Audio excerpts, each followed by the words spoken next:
جب انسان کی اللہ سے ملاقات ہوئی،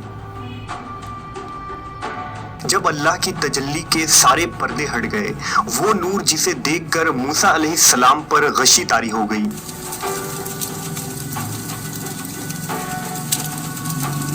وہ کون سا مقام تھا جہاں اس کائنات کے مالک کا ظہور ہوا تھا؟ اس جگہ کی کیا حالت ہوئی؟ وہ جگہ آج کہاں ہے؟ اس ویڈیو میں ہم مقدس مقام کوہ طور کے بارے میں جانیں گے، جہاں موسیٰ علیہ السلام نے اللہ کی تجلی دیکھی تھی۔ جب حضرت موسیٰ علیہ السلام کو مصر سے جلا وطن کیا گیا تو آپ مدین پہنچے، جہاں آپ نے حضرت شعیب علیہ السلام کی بیٹی صفورہ سے نکاح کر لیا اور وہیں بس گئے۔ مدین میں آپ 10 سال تک مقیم رہے۔ اس کے بعد موسیٰ علیہ السلام کو اپنے والدین اور لوگوں کی یاد شدت سے پریشان کرنے لگی، لہٰذا آپ نے مصر جانے کا ارادہ کیا۔ آپ نے رخت سفر باندھا۔ اس سفر میں آپ کے اہل خانہ بھی آپ کے ساتھ تھے۔ مدین سے مصر کا سفر ایک لمبا سفر تھا اور راستہ بھی خنکی اور بیابانوں سے بھری تھی۔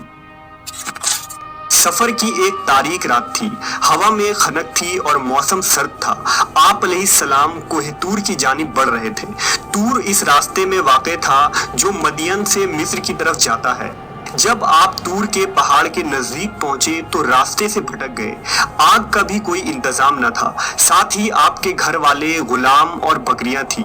سردی بڑھتی ہی جا رہی تھی، لہٰذا اس سرد رات میں ہواؤں سے محفوظ رہنے کے لیے آپ نے ایک جگہ پاؤں ڈالا۔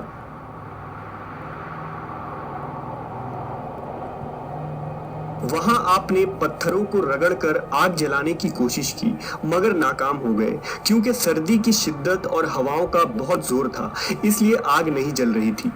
حضرت موسیٰ علیہ السلام کی اہلیہ صفورہ بھی امید سے تھی، لہٰذا حضرت موسیٰ بہت پریشان ہوئے۔ اس وقت آگ کے ہونے سے ہی روشنی اور گرمی مل سکتی تھی، لہٰذا جب آپ نے ادھر ادھر دیکھا تو دور آگ جلتی ہوئی روشنی دکھائی دی۔ اس روشنی کو دیکھ کر موسیٰ علیہ السلام کو لگا کہ شاید وہاں کوئی اور مسافر موجود ہے جس نے آگ جلا رکھی ہے، شاید اس سے مدد مل سکے یا ہمیں وہ راستہ ہی بتا دے۔ لہٰذا آپ نے اپنے اہل خانہ سے کہا کہ ٹھہرو، میں نے آگ دیکھی ہے، شاید میں وہاں سے کوئی خبر لے آؤں یا اس آگ سے کوئی انگارہ ہی اٹھا لاؤں جس سے تم تاپ سکو۔ حضرت موسیٰ علیہ السلام آگ کے حصول کے لیے چل دیے۔ راستہ نہایت ہی پتھریلا اور نشیب و فراز والا تھا۔ آپ نے اسے پار کیا اور غار نما جگہ کی طرف بڑھے جہاں سے روشنی آ رہی تھی۔ جب آپ اس روشنی کے قریب پہنچے تو دیکھا کہ ایک سرسبز جھاڑی آگ کی لپیٹ میں ہے۔ آگ پوری آب و تاب کے ساتھ بھڑک رہی ہے، لیکن وہ درخت کو راکھ کرنے کے بجائے اس کی خوبصورتی میں اضافہ کر رہی ہے۔ ایسا لگتا تھا کہ درخت روشنی سے جگمگا اٹھی ہے۔ آگ کے شعلے بھڑک رہے تھے، مگر درخت کی کوئی شاخ بھی نہیں جلتی تھی اور نہ کوئی پتا، نہ کوئی دھواں اٹھ رہا تھا اور نہ تپش۔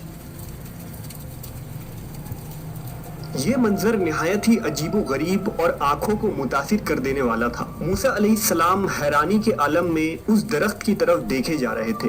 وہ درخت آپ سے مغرب میں دائیں سمت میں تھا۔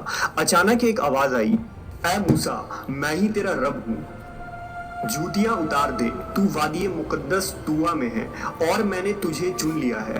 میں ہی اللہ ہوں، میرے سوا کوئی خدا نہیں، بس تو میری بندگی کر اور میری یاد کے لیے نماز قائم کر۔ اللہ تبارک و تعالیٰ نے خود حضرت موسیٰ علیہ السلام سے کلام کیا اور اپنے بندے کو حکم دیا کہ یہ جگہ پاک اور مقدس ہے اور آپ کو اللہ نے نبی چن لیا ہے تاکہ آپ مصر کی طرف جائیں اور فرعون کو اللہ سے ڈرائیں۔ نیز اب سے موسیٰ علیہ السلام کی حفاظت خود اللہ رب العزت کے ذمے ہوگی۔ پھر اللہ نے حضرت موسیٰ سے فرمایا، اے موسیٰ، یہ تیرے ہاتھ میں کیا ہے؟ حضرت موسیٰ علیہ السلام جو اس واقعے پر حیران و پریشان تھے، فوراً بولے، یہ میری لاٹھی ہے، اس پر ٹیک لگا کر چلتا ہوں، اسی سے اپنی بکریوں کے لیے پتے جھاڑتا ہوں، اور بھی بہت سے کام ہیں جو اس سے کرتا ہوں۔ اللہ رب العزت نے حکم دیا، اے موسیٰ، اسے پھینک دو۔ حضرت موسیٰ علیہ السلام نے فوراً حکم کی تعمیل کی اور اپنا عصا پھینک دیا۔ اچانک کیا دیکھتے ہیں کہ زمین پر گرتے ہی وہ عصا سانپ بن گیا جو ادھر ادھر بھاگنے لگا۔ اس پر موسیٰ علیہ السلام ڈر گئے، پلٹ کر بھاگے اور مڑنے کی ہمت نہ کی۔ فوراً ارشاد باری تعالیٰ ہوا،